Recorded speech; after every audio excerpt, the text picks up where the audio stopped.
Fernando Vélez, Chile. Desde Chile llega Fernando Vélez, doctor y magíster en comunicación, coach ontológico y conferencista internacional con más de 30 años de experiencia en liderazgo, cultura y transformación organizacional. Ha acompañado organizaciones en más de 14 países, impulsando procesos de cambio y resiliencia. En Human Capital Forum 2026, compartirá la conferencia Liderazgo Resiliente, cuando el desafío es transformarnos en 360, donde descubrirás cómo construir culturas capaces de adaptarse, aprender y prosperar en entornos de alta incertidumbre. Bueno, antes que nada, un gusto estar con ustedes, poder conversar un rato sobre el liderazgo resiliente y por sobre todo yo diría generar preguntas, articular puntos de vista y también pensar nosotros cómo estamos generando organizaciones fuertes, flexibles, adaptativas y conscientes. Les cuento que la palabra resiliencia organizacional la conocí en 1998. Trabajaba en una ONG que estaba conectada con el mundo de la infancia en Chile y tenían una biblioteca.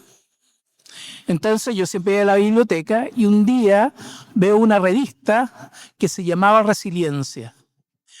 No conocía la palabra y cuando la conocí cambió, yo diría, mi forma de pensar con respecto a lo que son las crisis, a lo que son las situaciones difíciles. En esa época la resiliencia era por todo el tema del hambre en África, se hablaba también de lo que era la guerra en el Congo y un montón de situaciones extremas.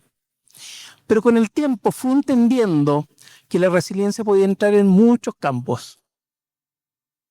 Y uno de esos es el mundo del trabajo. La resiliencia fue creciendo y yo fui aprendiendo cosas. Por ejemplo, levanten la mano las personas que creen que son resilientes, abiertamente resilientes. ¿Y en la mesa allá? Perfecto. Ok. Les puedo contar que antes se pensaba de que había gente que nacía resiliente y gente que no era resiliente. Pero después se estudió el tema y se dijo, no, todos somos resilientes porque la resiliencia es un escenario cultural. El punto es que yo tengo que conectar con la palabra y desde ahí ver cuáles son los recursos que tengo en el diario vivir. Después se dijo que la resiliencia era episódica. Puede que hoy día yo sea resiliente y mañana no. Después también se entendió que la resiliencia era resignificar el momento adverso. No era decir, no me dolió el golpe. No, me dolió el golpe, pero hago algo diferente con ese dolor. Entonces la resiliencia fue creciendo y de ahí que conecté con esto del mundo del trabajo. El tema es cómo generar empresas que literalmente sostengan la incertidumbre. La sostengan como todos los que estamos en esta sala, que lo más seguro que estamos con problemas, que muchas veces tenemos el corazón estrujado por el estrés. Muchas veces estamos pensando qué es lo que viene. Muchas veces estamos evitando la angustia. ¿Qué es la angustia? Es el miedo al futuro. Viene de angostura, falta de aire. Entonces el punto es ese. ¿Cómo empezamos a entender de que todos estos contextos VUCA, BANI, estos escenarios que literalmente son de alta complejidad, no es que llegaron para quedarse, ya son. Y nosotros tenemos que aprender a vivir y abrazar ese escenario, pero desde ahí a reconstruir. Cuando escribí mi libro Resiliencia Organizacional, entendí que yo no quería generar empresas que frente a la crisis salieran como el ave fénix. Lo que yo quería era construir culturas organizacionales fuertes y flexibles para cuando llegue lo que llegue, sostenga la presión. Entonces, bueno, aparece esta incertidumbre, que es una incertidumbre que me genera un agotamiento, me genera una contracción. Emocionalmente me voy a la protección y cuando estoy en la protección soy menos innovador, menos disruptivo, menos creativo, porque estoy en la sobrevivencia. Entonces yo les pregunto ahora, ¿cuántas organizaciones en este momento no estarán en la sobrevivencia? entendiendo todo lo que está pasando en el mundo, los problemas políticos de nuestros países, por otro lado los problemas de guerra que hay en Medio Oriente, los problemas climáticos y así. ¿Cómo empezamos a habitar este espacio de alta amenaza y hacernos cargo para poder generar organizaciones que sean dignas? Organizaciones que literalmente se conecten con un cuerpo vivo. Organizaciones que entienden que todas las áreas hay que cuidarlas y que todas las áreas son el resultado de un sistema que se está, yo diría, blindando todos los días. Si al cuerpo humano le sacamos el corazón, colapsa el cuerpo. Si al cuerpo humano le sacamos el páncreas, colapsa y así. Cuando la organización entiende que son un sistema, cuando se dan cuenta que tienen que generar un cuidado organizacional, es decir, un blindaje, es decir, colocar a la cultura por sobre todo y desde ahí replicar y replicar y replicar para generar conductas organizacionalmente coherentes. Ese es el desafío de la resiliencia. Cuando yo lancé mi libro, lo lancé en muchos países, mucha gente me decía, pero bueno, ¿qué crisis tan grande puede llegar que se requiere resiliencia organizacional? Y yo me imaginaba terremotos, incendios, crisis económica, y pasan los años y llega la pandemia. Imagínense. ¿Y qué es lo que vi? Las organizaciones que se desplomaron fueron organizaciones que tenían malos liderazgos, organizaciones altamente desconfiadas, organizaciones que no jugaban de taquito en la complicidad, organizaciones que eran muy competitivas y darwinianas internamente, organizaciones que no tenían un propósito claro. Entonces, cuando tenemos este cuerpo organizacional que tiene este estrés interno, se enferma. Entonces, ¿cómo pasamos a generar organizaciones sanas? Organizaciones que se centren en el cuidado de las personas. Organizaciones donde los líderes tengan claro cuál es el rol. Porque el rol del líder es gestionar la cultura, pero también es gestionar la emocionalidad del equipo. El líder lo que hace es articular redes conversacionales para transformar desde un aprendizaje continuo. Entonces la resiliencia busca eso, busca articular organizaciones sanas. Organizaciones donde el cuidado organizacional está al servicio de un propósito, pero obviamente entendiendo que el poder de la resiliencia organizacional está en la identidad. Hay tres dimensiones potentes que hay que siempre tener presente. Está la identidad, que es el quién soy yo como organización, mis valores, mis creencias, todo. Está la imagen, cómo me perciben. Y está la reputación, que es la conducta sostenida en el tiempo. Yo diría, por muchos años las empresas pensaban que todo era imagen y que había que hacer todo el día marketing. Y la plata se iba para allá. Pero ¿qué es lo que pasó? Aparecen las redes sociales, aparecen los escándalos, se defonda la imagen y obviamente con eso colapsa la identidad. El punto de la resiliencia es concentrarse, como el bambú, en las raíces. Ahí está la identidad. El bambú es el sinónimo de la resiliencia, porque es flexible, pero también es fuerte. Traten de romper un bambú, no se puede.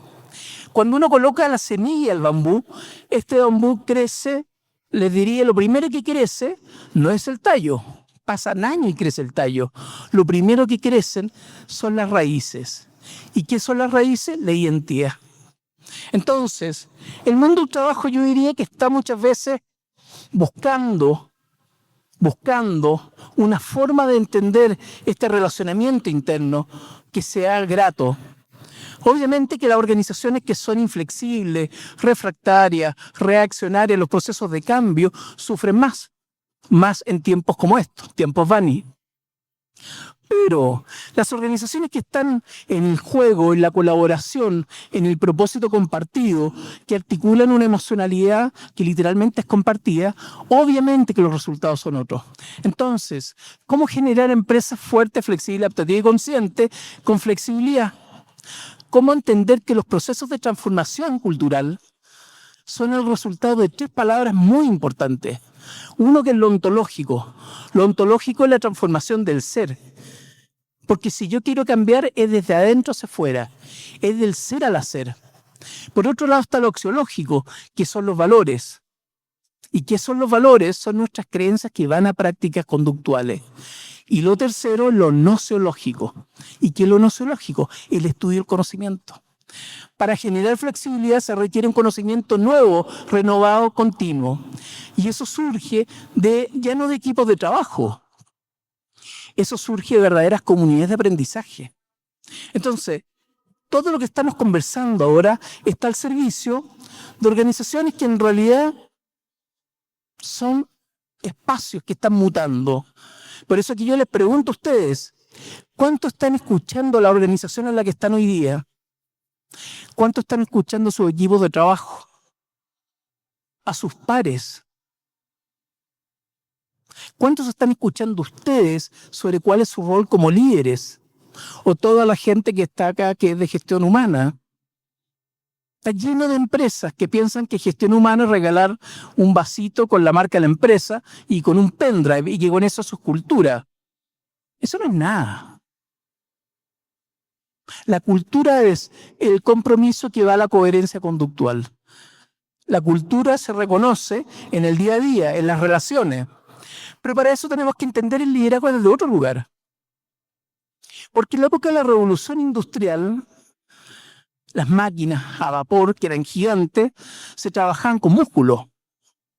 Se requería musculatura para mover una máquina a vapor. Los líderes eran gente con mucha fuerza. Hoy día no. Todo está automatizado. Hoy día lo que se requiere es conocimiento. Y el conocimiento fluye desde las dinámicas conversacionales que tienen las organizaciones.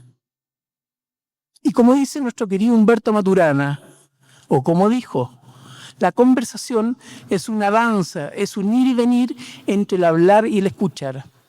Y yo les pregunto a ustedes, ¿cómo están las conversaciones en su organización? ¿Cómo está la participación dentro de su organización? Y también les digo, informar es dar y comunicar es entenderse. ¿Cómo está el entendimiento dentro de la organización? Porque en tiempos de crisis se requiere organizaciones afiatadas, alineadas, coordinadas, que jueguen literalmente el mismo partido. Entonces estamos dando un salto. La resiliencia organizacional invita a dejar este liderazgo tan latino, clásico, palo, zanahoria, coerción, sometimiento. No sirve para esto. No sirve. Y las nuevas generaciones lo olfatean y salen arrancando, porque se dan cuenta que el desafío es otro. Hoy día se está buscando que ese líder gestione, pero por supuesto de conversaciones que sean conversaciones justas. Se está también pidiendo que el líder entienda los espacios, diseñe los espacios emocionales. Se está entendiendo que también se va a requerir de un aprendizaje continuo. Es decir, el liderazgo, yo diría que a esta altura del partido construye, por supuesto, con gestión de personas y con otros campos de la organización, espacios que literalmente valgan la pena para poder trabajar ahí. Los números son claros. Cuando una organización está sana por dentro, la reacción siempre va a ser positiva. La calidad del trabajo, el compromiso con el trabajo, los resultados, todo va a ser bastante mejor si estamos en una organización tironeada. En la época de la pandemia lo vi. Un gerente de un banco muy importante en Colombia me llama y me dice, tengo una crisis con mi equipo. Yo le dije, mira, me contó todo. Le dije, haz 2 preguntas a cada uno por uno. ¿Cómo está y qué necesita? El tipo se reía. Yo le dije, no, hazlo. Y por supuesto, de ahí empezó una relación, empezó a conversar, a entender, a escuchar los dolores de su equipo. Y desde ahí, por supuesto, cambió la relación, porque él se puso a la altura del conflicto de lo que era la pandemia. Entonces el punto es ese. ¿Cómo nosotros empezamos a validar la dinámica de estas culturas más redárquicas, más dialógicas, de estos espacios de conversación en donde el otro es un legítimo otro en la diferencia? Donde literalmente no hay una tensión, sino que hay una invitación a la diversidad. Es como esta sala. En esta sala todos somos totalmente diferentes. Tenemos biología diferente, economía diferente, niveles educacionales, capitales emocionales, todo diferente. Y tenemos que aprender a convivir en la diferencia. Si se dan cuenta, estos espirales son todos diferentes, ritmos diferentes, diseño, colores, texturas, intensidades. Y el punto es ese. ¿Cómo nos entendemos en este lugar en donde vamos a tener que convivir? Vamos a tener que articular un sentido. Y por supuesto que vamos a tener que responder a estas dos grandes preguntas del sentido. El por qué y el para qué de lo que hago. Cuando una organización no tiene sentido, cada uno está en su espacio generando un proceso propio. Cuando yo instalo el sentido, empiezo a entender qué es lo que hace el otro y ahí entiendo yo cuál es la relevancia de mi trabajo. Una vez estaba haciendo un estudio en una empresa de ladrillo en Chile y le pregunto a la gente qué es lo que hacía. Muchos me decían ladrillo, hacemos ladrillo. Listo. Y en un minuto le pregunto a otro señor, ¿qué hace usted? Y me dijo, yo construyo la casa de los chilenos. Y tenía toda la razón, porque todas las casas de la clase media chilena eran todos hechos con ladrillos princesa, mi casa también. Entonces el punto es ese. ¿Cuánto sentido estamos colocando en el día a día? Y por otro lado, como una vez me dijo Freddy Kaufman, un autor muy conocido con la empresa, el libro La empresa consciente, que yo le hago una pregunta, le digo, Freddy, ¿cuál es la pregunta que nadie te ha hecho? Y Kaufman me dice, la pregunta que nadie me hace es, ¿cuál es la trampa? ¿Cuál es la trampa? Que si soy diabético, como azúcar. ¿Cuál es la trampa? Que soy hipertenso, como sal. ¿Cuál es la trampa? Que si estoy literalmente con problemas cardio, sigo subiendo peso. Es decir, ¿cuál es el autosabotaje que nosotros nos hacemos? Todos los que estamos en esta sala, muchas veces planteando grandes teorías, pero a la orden del día no las sostenemos. No tenemos esa cultura, esa masa crítica para poder llevar a cabo estos sueños que literalmente son organizaciones sanas. Ojo, y lo digo yo con una inconsistencia tremenda. Hace 10 años yo tuve un infarto. Tuve un mes con dolor en el brazo. Me hice el loco y estaba viajando. Estaba en Colombia, me fui a Chile, pues me fui a Paraguay y así. Un mes con el dolor en el brazo. Voy al médico. El médico me dice, hazte un examen. Me estoy haciendo un examen. Había un viejito al lado mío. Suena la máquina. Yo veo al viejito y dije, uy, le está dando un infarto. Y era yo. Me tiré a una camilla. Y ahí me di cuenta, me estaba dando un infarto. Al otro día, porque me colocaron Extend, me fui a mi casa y no se imaginan quiénes me llamaron. A las pocas horas del infarto. El cementerio, Parque del Recuerdo, para ofrecerme un nicho. Así de ágil el mundo del negocio en Chile. Por supuesto que yo no me gustó el tema. ¿Pero por qué lo cuento? Porque uno está en el autosabotaje continuo. Uno está con este cuento de instalar estos conceptos, estos propósitos, pero muchas veces se hace una trampa y un autosabotaje que obviamente responde a algo muy simple. La identidad no es clara. Entonces, los procesos de transformación cultural son del ser al hacer, son desde adentro hacia afuera.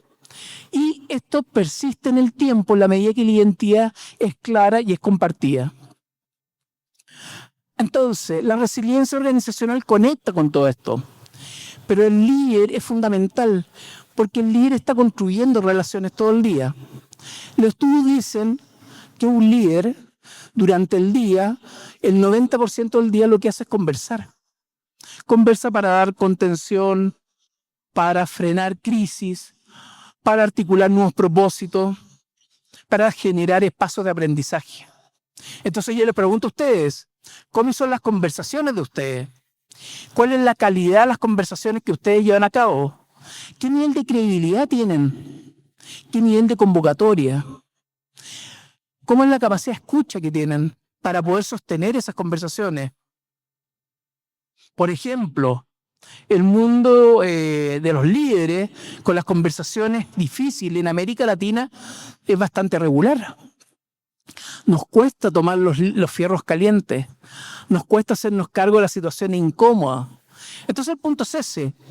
¿Cómo generamos una organización que literalmente yo en 360 grados pueda gestionar esta cultura, pueda articular relaciones y por supuesto pueda invitar a un espacio de cuidado organizacional.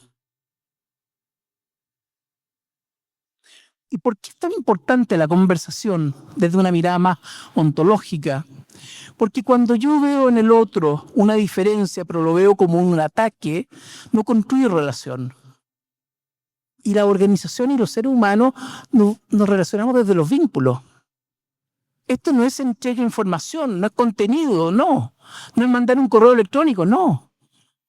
Porque la interacción conecta con la emoción también. Y lo que genera atracción es la emoción y los valores. Entonces, este señor, fíjense, el policía le dice al músico, no, tú estás equivocado. Todo es rejas y seguridad. Y un músico le dice al policía, no señor, el mundo está hecho de corcheas y de música, de tonadas. Ninguno está equivocado. Lo único que pasa es que son personas diferentes. Entonces yo les pregunto a ustedes ahora, ¿cuál cree que va a ser, después de este evento, la misión de ustedes con su equipo de trabajo? No creo que solamente sea mandar una orden. No creo que solamente sea decir, bueno, yo ya se los dije, busquen en internet, ahí está la respuesta de todo. La gente quiere relaciones. Y las organizaciones están requiriendo. Porque lo que sí está claro es que cuando hay crisis en las organizaciones, no son crisis por temas técnicos. Eso también está súper comprobado. Son tensiones por temas de relaciones humanas. Entonces, yo diría que la resiliencia organizacional es una invitación a escuchar y escucharnos, a entender de que estamos llenos de puntos ciegos, a entender que al final un líder que no está escuchándose, un líder que no está entendiendo que hay cosas que va a tener que aprender, desaprender y reaprender, por supuesto que tiene mayor costo eso. Si tenemos un líder que literalmente no logra entender el dolor del equipo, de un líder que tal vez no logra entender de la relación que tiene que tener con sus padres, de un líder que tal vez no entiende que va a tener que ser más coherente y consistente, porque lo que al final comunica no son las palabras, es conducta. Si mi líder dice, oye, acá no se miente, yo no lo puedo pillar mintiendo. Tiene que ser conductualmente sólido. Entonces, la resiliencia organizacional, yo siempre le digo a los líderes, está acá, en un primer plano. Y vayan pensándolo. Cómo escuchan, cómo observan el mundo, cuál es el nivel de intuición que tienen, cómo son sus conversaciones, qué nivel de creación, de teorización, de innovación, de pensamiento disruptivo están manejando hoy día. Entonces, el tema del liderazgo para tiempos de crisis no es algo lejano, no es algo de otra galaxia. Es el resultado de la administración de nosotros mismos, de nuestros grandes recursos que son potentísimos, pero que lo invisibilizamos. O sea, es más, y solo como anécdota, un día me invitaron a México a trabajar con una universidad y la Facultad de Comunicación tenía una crisis grave, un clima del terror.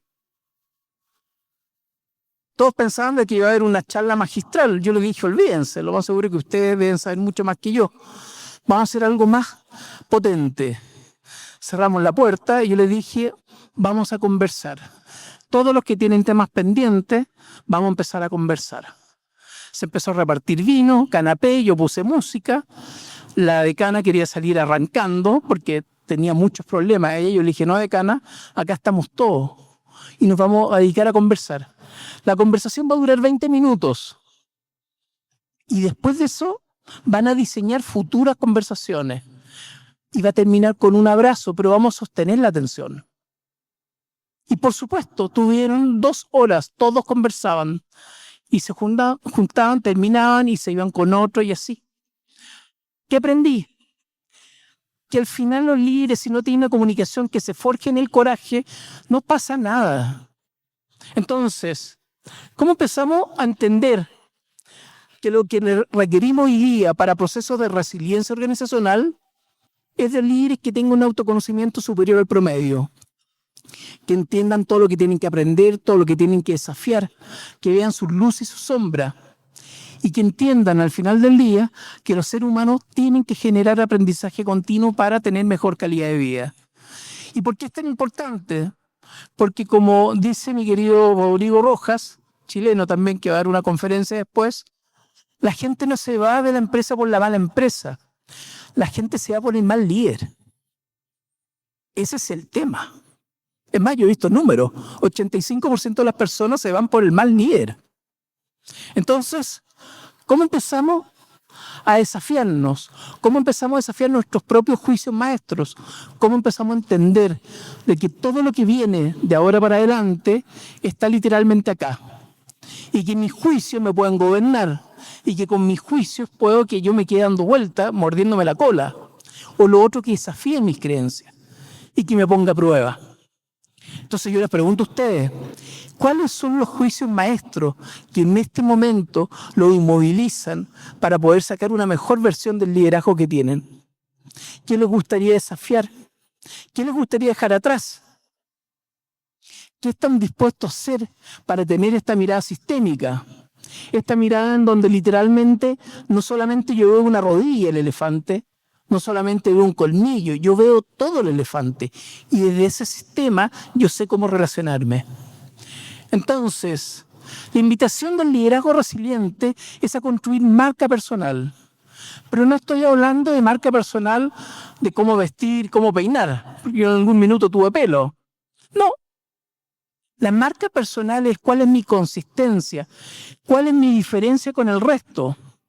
Porque la identidad, el rol de la identidad es diferenciarse del resto. Entonces acá es lo mismo.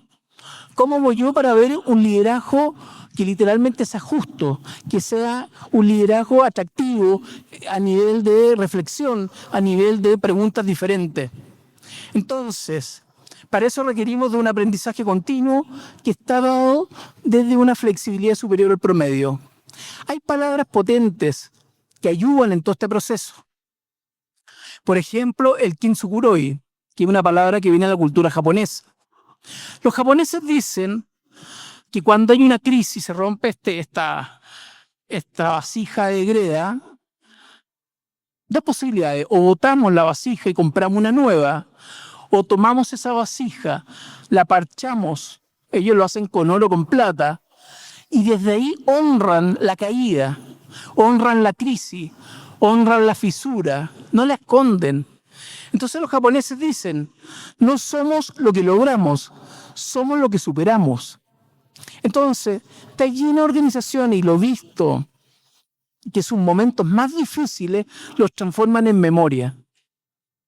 La pregunta es, ¿cómo hago yo para salir de este lugar muchas veces lleno de apariencias, en donde vemos una organización que nunca ha tenido derrotas?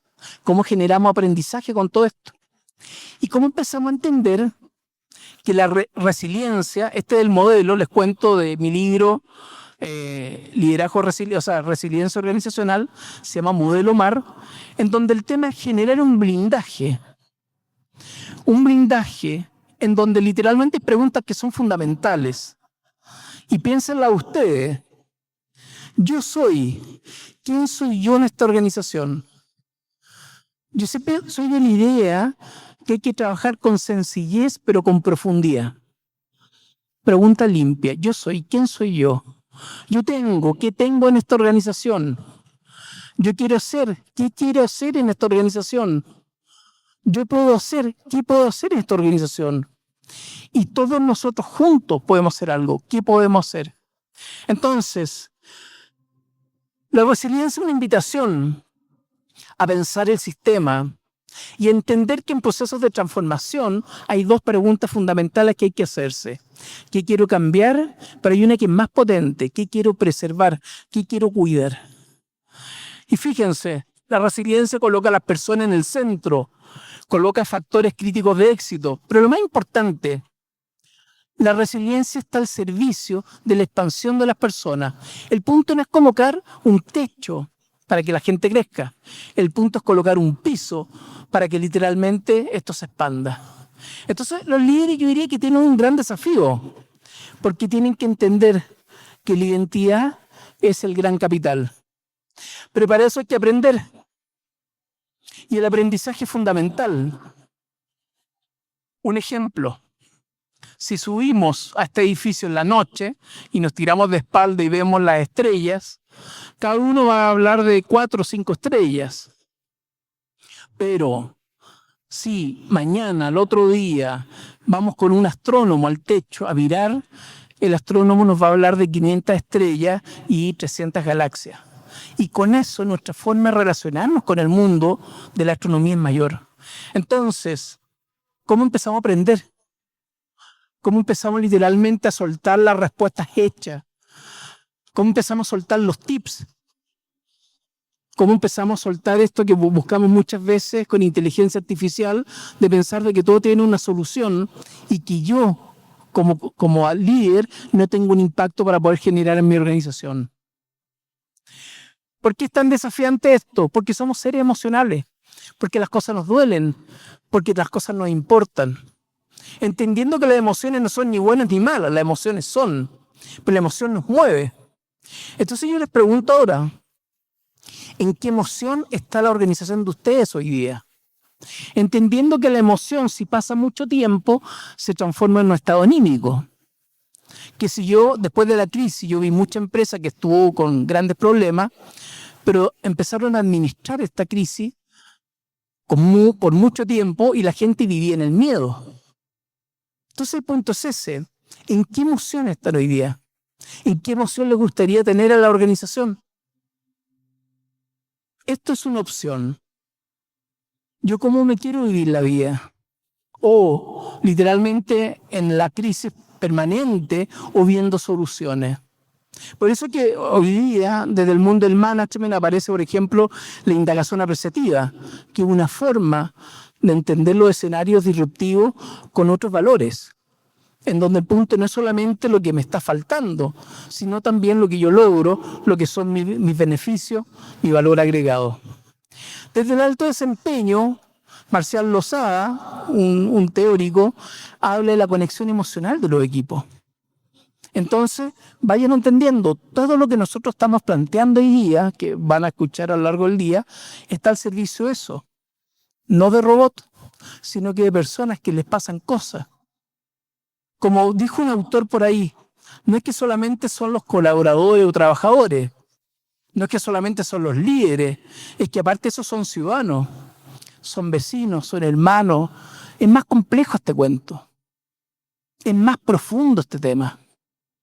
El punto es desde dónde me quiero parar para poder acompañar bien a mi equipo de trabajo. Aparecen palabras nuevas, como la redarquía. Hace 2 meses entrevisté a la persona que creó esta palabra, que es un español, se llama José Cabrera. Y José Cabrera me decía, mira, la redarquía es inteligencia colectiva. La redarquía es la colaboración, estamos en red. Entonces está la jerarquía, está bien, pero también tiene que estar la redarquía, que es el trabajo desde la confianza, entendiendo la confianza como un espacio para coordinar acciones. Entonces la pregunta es esa, ¿cómo empezamos también a sumar toda esta nueva teoría? ¿Cómo empezamos a desafiar nuestros propios sistemas de creencias? Y entender que un líder solo en la vida, como una pluma, no pesa nada, pero si tenemos un líder con un equipo proactivo, empoderado, resolutivo, entusiasmado, cambia el escenario. Entonces, nuevamente, ¿cómo diseñamos? ¿Cómo empezamos a entender que las personas lo que están buscando es un respaldo? Porque la crisis y las crisis y los cambios, obviamente que nos generan muchas veces una tensión que nos supera. ¿Cuál es la invitación? Yo invito a toda la gente que está en esta sala no solamente a salir de la zona confort, no solamente a salir de la caja. Yo reivindico quemar la caja.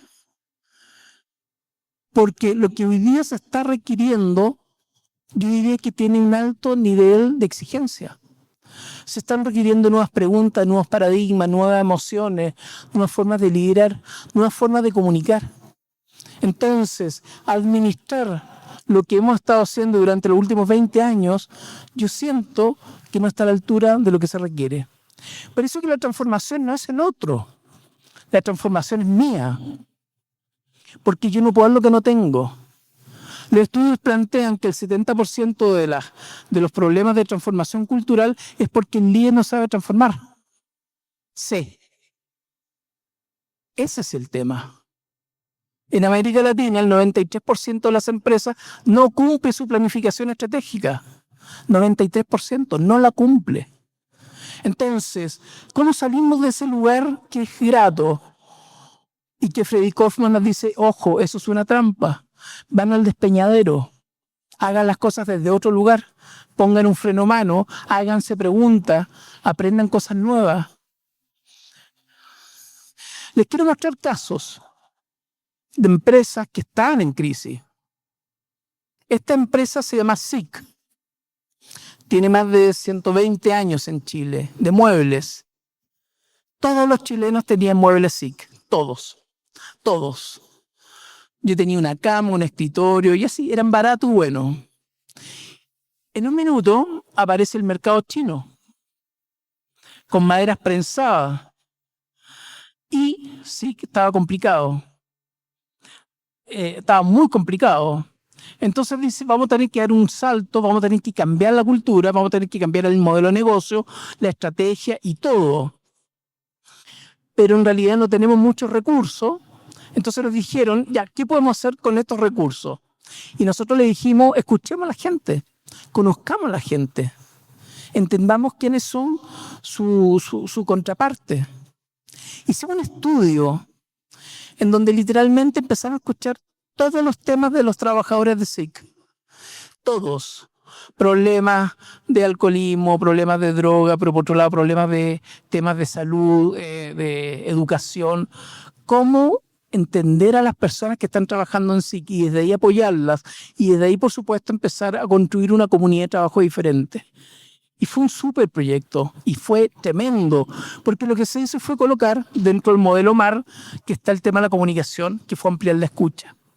Entonces, la transformación cultural de esta empresa partió de una invitación a escuchar, de ponernos al servicio como organización y como líderes de lo que requerían los trabajadores, para después, por supuesto, invitarlo a un proyecto mayor, con el sindicato, todos juntos. Entonces, fíjense cómo muchas veces la sencillez, pero con profundidad, da resultados relevantes. Esto no es de alta complejidad, esto es de tener una actitud distinta. Esto es de, como diría Bob Dunham, que habla sobre el liderazgo generativo, habla de conectar con lo que nos importa, realmente con lo que nos importa.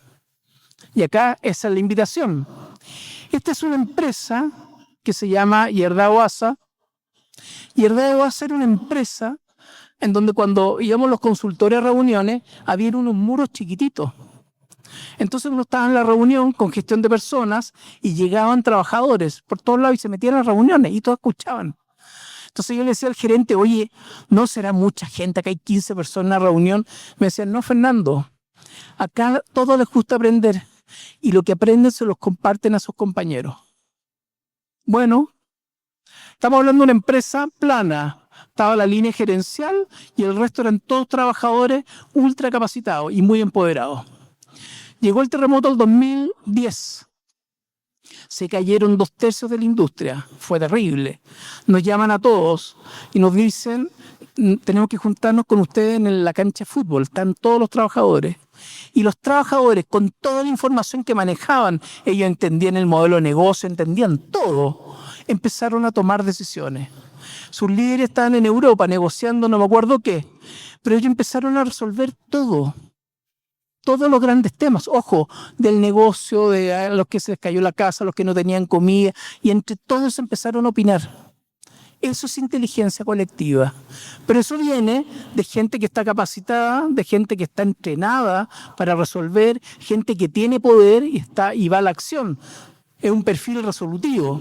Entonces, fíjense, nunca fallaron con los proveedores, fueron organizando toda la debacle que dejó ese terremoto, que fue 8.3 me parece, y literalmente este fue un caso muy exitoso de cómo una comunidad de trabajo se puso al servicio de la organización sin los líderes, pero con toda la confianza de los líderes. Entonces la resiliencia acá es una resiliencia que está al servicio de estos liderazgos que educan, que transforman. Esta empresa, fíjense, este es un caso uruguayo. Todo esto está en mi libro Liderazgo Comunicativo, que viene de mi tesis doctoral, que la hice hace ya unos años. Este es un caso que es genial. Uruguay, una empresa que durante 40 años solamente hizo ropas. Ropa. En un minuto les dicen, oye, viene la ropa china, nuevamente, hay que cambiar el modelo de negocio, tenemos 4 años para dar un giro. Y los tipos eran 4 socios, les fue muy bien, ganaron mucha plata. Y en un minuto dicen, bueno, ¿y qué hacemos? Y durante 2 años ellos tuvieron el proceso de transformación, de ver cómo conectar con un modelo de negocio diferente. Al principio ellos se les ocurría hacer tal vez zapatos, chaquetones, y siempre estaban en la ropa. Había un coach que los acompañó para salir de esa zona de confort, pero ellos no sabían otra forma de ganar plata. Y en un minuto, en el primero o segundo año, surge una pregunta potente. Oye, aparte de ganar ropa, de hacer ropa, ¿qué más les gusta hacer? A uno le gustaban los autos, a otro socio las bicicletas, a otro socio le gustaba, creo que andar en patines, no me acuerdo. Se dieron cuenta que le gustaban las ruedas. Y de ahí empezó todo un proceso de mutar a pensar un modelo de negocio totalmente diferente y llegaron a la idea de construir motos chinas con diferentes repuestos y son motos a la medida. Y ya están, creo que están como en 20 países. ¿Pero qué es lo que hicieron? Como dijo Alvin Toffler un día, tuvieron que aprender, desaprender y reaprender. Fue flexibilidad cultural. Ojo, y lo más bonito, armaron sus industrias de motos y todos los trabajadores que tuvieron en la industria de ropa se fueron a trabajar en el rubro moto. Todos tuvieron que aprender de nuevo. Esta es una empresa, La Fajeda, española. Y esto fue, ya todavía tengo unos minutos, esto fue en un congreso en Bogotá, en donde aparece un señor que se llamaba Cristóbal Colón. Y que yo dije, me están bromeando. No, se llama Cristóbal Colón. Digo en español y dice, yo soy Cristóbal Colón, pero soy el bueno. Todos nos reímos. Y bueno, el tipo, esta es la historia. Psicólogo de un psiquiátrico paupérrimo, muy pobre, a la salida de Barcelona en un pueblito. Él veía que la pobreza ahí era crónica. Toda la gente que estaba en el psiquiátrico estaba sola, empobrecida, marginada, periférica, todo lo peor que podía generar un psiquiátrico con gente que estaba con complicaciones. Él va donde el alcalde y le dice, señor alcalde, y va con toda la gente al psiquiátrico. Señor alcalde, soy Cristóbal Colón, imagínense ya con eso. Y el alcalde, ya. Y con mis compañeros del psiquiátrico queremos armar una empresa. Ya, y el psiquiátrico, o sea, el alcalde está en shock. Y bueno, queremos que nos dé plata para poder armar la empresa. El alcalde yo creo que los tiró por la ventana a todos. Cristóbal Colón fue buscando formas de financiamiento. Resumen, La Fajeda es la empresa que tiene capturado como el 30 o 40% del mercado de lácteos en toda la zona de Barcelona. Son millones de dólares los que facturan todos los años. Y Cristóbal Colón, durante el año, está dando conferencias en escuelas de negocio, como Harvard, la Escuela de Chicago, en diferentes partes. Y él inventó un sistema de organización en donde el 80% de la gente que trabaja ahí tiene problemas o cognitivos o enfermedades mentales. El 80%. Y el nivel de calidad de vida y el nivel de producción que tienen ahí es ejemplar. ¿Para dónde voy? La resiliencia está en los lugares más insólitos. Otro caso, Diario El Mercurio, el diario más antiguo de Iberoamérica. El Diario El Mercurio debe tener unos 150 años, es una cosa muy antigua. En un minuto, nuevamente, crisis. Hace 20 años atrás, cae el papel, se dispara el negocio digital de los medios. Era el diario más grande en Chile, bueno. Y ellos dicen, tenemos que cambiar a la jefatura, tenemos que llevarle un espacio de liderazgo, porque no están entendiendo el negocio. Generar una transformación cultural con personas que tenían más de 50 años, que llevaban 30 años en la empresa, que eran unas 70 personas. Se creó un proyecto que se llama Liderazgo Directores de Orquesta. Durante 2 años, mi empresa, que era la de comunicaciones, participó con toda la puesta en escena de este proceso de transformación cultural, otra empresa que hacía el coaching y otra empresa que daba cursos de especialización. Fueron 2 años de transformar el estilo liderazgo del diario El Mercurio. Y fue tan exitoso que al segundo año hubo que meter a la línea, porque la línea y el mando medio estaban hablando idiomas diferentes y había que alinear. ¿Para dónde voy? La resiliencia no solamente es anticiparse a la crisis. La resiliencia es forjar una cultura consistente para cuando llegue lo que llegue poder sostener en el tiempo. El caso del rescate a los mineros me tocó escribir un capítulo para un libro de los 33 mineros. Los 33 mineros fueron 33 personas que estaban bajo los 700 metros, tuvieron mucho tiempo, o sea, literalmente atrapados. ¿Y qué se hizo como acompañamiento? Se metió un grupo de psicólogos y todos los días tuvieron conversaciones de liderazgo y psicología positiva. Todos los días, 30 minutos con cada minero. Se trabajaba todo lo que era el fortalecimiento de esa persona. Si a Juanito le gustaba hacer deporte y le gustaba leer y le gustaba cantar, bla, bla, bla, las conversaciones giraban en torno a las fortalezas de esta persona. ¿Qué pasó? Las conversaciones eran tan potentes y la gente se sentía tan empoderada, pese a lo dramático de la situación, que la gente se generó, como yo diría, una apertura a aprender. Entonces, empezaron poco a poco a decir, bueno, aprovechemos también de que aprendan cosas por si hay una crisis. Y un minero se especializó en aprendizaje por si había un ataque a apendicitis y podía sacar el apéndice, imagínense. Y otro se especializó en sacar muelas. Y todos los mineros que nunca pasaron por la universidad y apenas por un colegio, estuvieron aprendiendo cómo sobrevivir en cosas totalmente diferentes a lo que ellos estaban acostumbrados. Entonces, estos mineros estaban en la mejor de sus versiones, en un momento de resistencia, resignificando el dolor, la adversidad, pero estaban tan organizados que tenían 4 liderazgos. Tenía un liderazgo técnico, un liderazgo espiritual, un liderazgo eléctrico y no me acuerdo, un liderazgo mecánico parece. Es decir, el liderazgo, cuando conecta con la resiliencia, cuando se entiende que hay una transformación que sí o sí hay que sostener, obviamente que saca la mejor versión de nosotros.